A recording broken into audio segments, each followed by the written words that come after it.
आज से 20 साल बाद तुम एक कुर्सी पर बैठे होगे, तुम्हारे बाल सफेद हो चुके होंगे और तुम्हारे सामने दो जिंदगियां खड़ी होंगी। पहली वो जिंदगी जो तुम जी सकते थे, दूसरी वो जिंदगी जो तुमने असल में जी, और इन दोनों के बीच में जो गैप होगा उसका नाम होगा डिसीजंस। अगर यहाँ तक तुम ये वीडियो देख रहे हो तो मुझे बताने की जरूरत नहीं है कि इस वीडियो में तुम्हें क्या मिलने वाला है। देखो, हर इंसान अपनी लाइफ में हजारों डिसीजंस लेता है, लेकिन 99% लोगों के डिसीजंस उनकी खुद की लाइफ खराब कर देता है। ये सुनने में अजीब है ना कि इंसान अपनी ही डिसीजंस की वजह से अपनी लाइफ बर्बाद कर देता है। अजीब है, लेकिन यही सच है। और बाकी के जो 1% लोग हैं वो 99% लोगों को अपने आगे पीछे घुमाते हैं, उनसे अपना काम निकलवाते हैं। ऐसा इसलिए क्योंकि 1% लोग कुछ ऐसा जानते हैं जो तुम नहीं जानते। जो 1% लोग होते हैं वो अपनी ही डिसीजंस की वजह से एक्स्ट्रा ऑर्डिनरी बन जाते हैं। सबसे शॉकिंग बात ये है कि ये डिफरेंस इंटेलिजेंस का नहीं है, ये टैलेंट का नहीं है, ये लक का भी नहीं है। ये सिर्फ माइंडसेट का गेम है। एक माइंडसेट जो तुम्हें या तो भीड़ का हिस्सा बनाता है या फिर भीड़ से अलग खड़ा करता है। और अगर तुम ध्यान से देखो तो जो आज तुम जिंदगी जी रहे हो वो तुम्हारे पिछले डिसीजंस का ही रिजल्ट है। और आज से 10 साल बाद जो तुम जिंदगी जियोगे वो आज के डिसीजंस का रिजल्ट होगी। लेकिन प्रॉब्लम ये है कि 99% लोगों को लगता है कि मेरी सारी प्रॉब्लम यही है कि मेरे पास पैसों की कमी है, जो कि बिल्कुल गलत है। आपके पास पैसों की कमी नहीं है, आपके पास थिंकिंग की कमी है। और आज इस वीडियो में मैं तुम्हारे अंदर के उस एवरेज थिंकिंग इंसान को बाहर निकाल फेंकूंगा। लेकिन उससे पहले तुम एक अनकंफर्टेबल ट्रूथ सुनो जो तुम्हें शायद पसंद नहीं आए, लेकिन इसे ध्यान से सुनो। एवरेज लोगों की सबसे बड़ी गलती, मान लो दो लड़के हैं, दोनों एक ही स्कूल में पढ़ते हैं, दोनों के पास वही 24 घंटे हैं, दोनों के पास वही फोन है, दोनों के पास वही इंटरनेट है, दोनों मिडिल क्लास फैमिली से ही है। लेकिन 10 साल बाद एक लाखों कमाता है और एक बेरोजगार घूमता है। क्वेश्चन ये है कि ये जो बीच का जो डिफरेंस है वो कैसे आया? क्या एक लड़का जीनियस था? क्या एक पढ़ने में बहुत तेज था? क्या एक के पास एक एक्स्ट्रा पावर थी? बिल्कुल नहीं।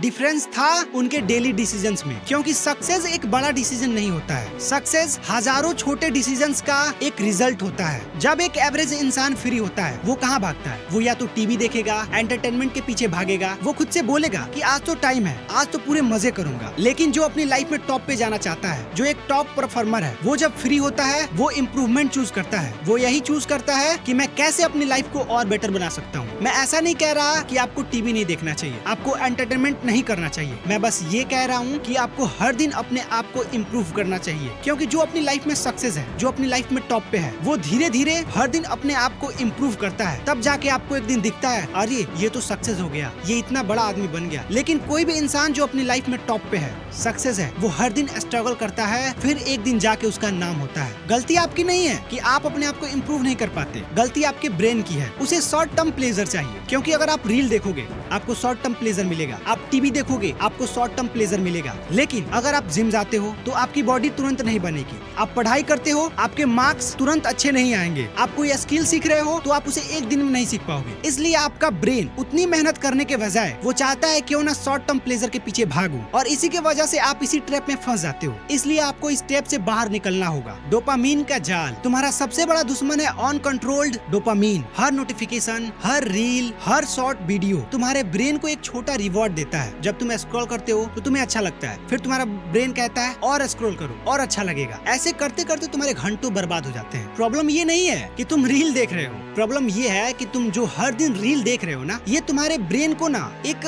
ट्रैप में फंसा रहा है। ऐसा समझो, शॉर्ट टर्म प्लेजर के पीछे जब तुम भागोगे ना तो तुम एक बड़े से काम को जिसपे फोकस की जरूरत है ना, वो नहीं कर पाओगे। तुम खुद सोचो, कमेंट में बताना जरूर। जब तुम लंबी पढ़ाई करते हो तुमसे नहीं हो पाता है, जब तुम कोई लंबा टास्क करते हो वो तुमसे नहीं हो पाता है, just because of reel, notifications. इतना ज्यादा तुम रील कंज्यूम करते हो, डोपामीन के इतने गुलाम हो चुके हो कि ये तुमसे नहीं हो पाता है। प्रॉब्लम तुम्हारी नहीं है, तुम इस ट्रैप में ऑलरेडी फंस चुके हो। तुम खुद नोटिस किए होगे, तुम 30 मिनट रील देख सकते हो, 3 घंटे लगातार मूवी देख सकते हो, लेकिन तुम 30 मिनट पढ़ाई नहीं कर सकते हो। मैं बेट लगा सकता हूँ कि तुमसे 30 मिनट पढ़ाई नहीं हो पाएगा। इसका प्रॉब्लम ये नहीं है कि तुम में कमी है, प्रॉब्लम ये है कि तुम्हारा अटेंशन खो गया है। अगर तुम अपना अटेंशन वापस लाना चाहते हो ना तो यहाँ पे एक लिंक है, ये मेरी वीडियो देख लेना, मैंने एक वीडियो बनाया है उसके ऊपर वॉरेन बफेट ने एक बार कहा था कि सक्सेसफुल और बहुत ज्यादा सक्सेसफुल लोग जो अपनी लाइफ में बहुत ज्यादा ज्यादा सक्सेस है वो लगभग हर चीज को ना कहते हैं, और तुम्हें ना कहने की एबिलिटी को अपने अंदर इम्प्रूव करना होगा। कोई कहता है इधर चलो तो ना बोलो, किसी का काम करना है ना बोलो, कोई कहता है ये करो ना बोलो, तुम्हारा मन है ना कहने का तो ना बोलो। अगर तुम ना कहना सीख गए तो तुम अपनी लाइफ में तो ऑलरेडी 50% लोगों से आगे आ गए। इसलिए ना कहने की एबिलिटी को लाओ अपने अंदर, हर चीज के लिए हाँ मत कह दो। टॉप 1% लोगों का सीक्रेट वेपन, टॉप 1% जो लोग होते हैं ना वो हार्ड वर्क नहीं करते। अब तुम सोचोगे कि भाई तुमने अभी कहा कि हार्ड वर्क करो ताकि लाइफ आगे चल के इजी हो जाए। गुस्सा मत करना, पहले सुनो मेरी बात। मैं ये नहीं कह रहा हूँ कि तुम हार्ड वर्क मत करो, तुम यूजलेस हार्ड वर्क मत करो। मीन्स ये कि दुनिया में बहुत से ऐसे लोग हैं जो हर दिन हार्ड वर्क कर रहे हैं। एक मजदूर को देखो, क्या वो हार्ड वर्क नहीं कर रहा? एक गधे को देखो, क्या वो हार्ड वर्क नहीं कर रहा? लेकिन तुम्हें हार्ड वर्क के साथ साथ स्मार्ट वर्क भी करना है, क्योंकि जो लोग भी अपनी लाइफ में टॉप पे हैं वो हार्ड वर्क के साथ साथ स्मार्ट वर्क भी करते हैं, तभी वो अपनी लाइफ में टॉप पे है। स्मार्ट वर्क कहने का मतलब है, देखो एक टीचर जो एक पूरी क्लास को पढ़ा सकता है, लेकिन वही टीचर उस पढ़ाए हुए चीज को अगर रिकॉर्ड कर लेता, अगर उसे यूट्यूब पे अपलोड करता, तो वही वीडियो लाखों लोगों के पास जाती। मैं सिर्फ ये एग्जांपल दे रहा हूँ, अब ये नहीं कह रहा कि तुम यही करो। कि अगर तुम कुछ भी कर रहे हो उसमें दिमाग लगाओ, उसमें एक चीज ऐसा ऐड करो जिससे ये हो सकता है कि वो ज्यादा लोगों तक पहुंच जाए। अगर तुम कुछ बिजनेस कर रहे हो तो उसमें दिमाग लगाओ कि कैसे मैं इसे और लोगों के पास सेल कर सकता हूँ। इंस्टाग्राम पेज बना सकते हो, उसे किसी सोशल मीडिया के थ्रू प्रमोट कर सकते हो। काफी लोग ऐसे हैं जो ऑनलाइन इंस्टाग्राम के जरिए, सोशल मीडिया के जरिए अपना कुछ प्रोडक्ट सेल करते हैं। वैसा तुम भी अपना दिमाग लगाओ, क्योंकि जो टॉप 1% लोग हैं वो हर चीज को स्मार्ट वर्क के साथ कनेक्ट करते हैं, तभी वो आज अपनी लाइफ में टॉप पे हैं। तुम्हें इसी माइंडसेट को चेंज करना होगा। टॉप 1% जो लोग होते हैं वो पहले पैसे के पीछे नहीं भागते हैं, वो पहले अपनी थिंकिंग को इम्प्रूव करते हैं। मीन्स अगर उनके पास थोड़े बहुत पैसे हुए, वो अगर एक काम को कर रहे हैं तो वो उसकी जगह किसी दूसरे इंसान को लगा देते हैं। वो काम करता है, वो किसी दूसरे काम को करते हैं, वो वहाँ से भी पैसे आ रहा है, उसको देना तो पड़ रहा है, लेकिन वो अपना टाइम बचा लिए, वहाँ से अपना टाइम निकाल के अब अपने टाइम को कहीं और देने लगते हैं ताकि वो और ज्यादा वेल्थ क्रिएट कर सके। इसी चीज को तुम्हें इम्प्रूव करना होगा कि जो तुम अभी काम कर रहे हो, क्या वो काम फ्यूचर में मल्टीप्लाई हो सकता है?